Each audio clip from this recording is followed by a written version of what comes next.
The United States currently occupies a unique position in global history. It controls the world's reserve currency, maintains a pervasive military presence, and produces the majority of the world's technological breakthroughs. This trajectory was set in motion 5 centuries ago, sparked by a strategic obsession with a completely different nation, India. At its core, this is a study of leverage. In geopolitics, leverage is the ability to control a specific resource that every other nation needs to function. History shows that global dominance is rarely stable. It is a series of transfers where this leverage is seized, lost, and recaptured. Seeing how leverage transferred from ancient India to modern America shows how value is controlled on a global scale, and how you can apply that same logic to your own career. 500 years ago, India held a decisive monopoly. European populations relied on Indian spices to preserve their meat through winters, where agriculture was impossible. India also controlled the global textile market, exporting highly coveted woven cotton and silk that Western manufacturers couldn't replicate. All of these goods moved along the Silk Road, flowing through a geographic bottleneck to reach the Western world. When the Ottoman Empire captured this node, establishing a choke point, they extracted massive tolls, starving Western Europe of vital resources. For Spain and Portugal, this coastline represented a closed door. The traditional routes to wealth were now under absolute control of a rival power. India's immense wealth, combined with the Ottoman choke point, forced Europe to find a way to circumvent the existing system. This desperation led European monarchs to fund high-risk naval explorers. They weren't just looking for a new world, they were looking for a way to reach India without going through the Middle East. When Columbus sailed west, he believed he had found that route.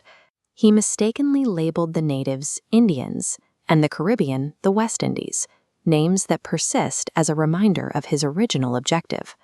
Once they realized the scale of the Americas, Europeans exploited the land to mass-produce raw materials, using the transatlantic slave trade to build a system of production that rivaled the output of the East. The initial accumulation of wealth in early America followed this expansionist logic, a brutal effort to replicate the East's economic power on a new landmass. By the 1970s, the United States faced a new crisis of leverage. A global energy shortage proved America was still vulnerable to external supply chains. To solve this, the U.S. formed a military alliance with Saudi Arabia. In exchange for protection, they demanded a specific condition for global trade. Saudi Arabia agreed to sell its oil exclusively in U.S. dollars. This created the petrodollar, linking the world's essential physical resource to the American currency.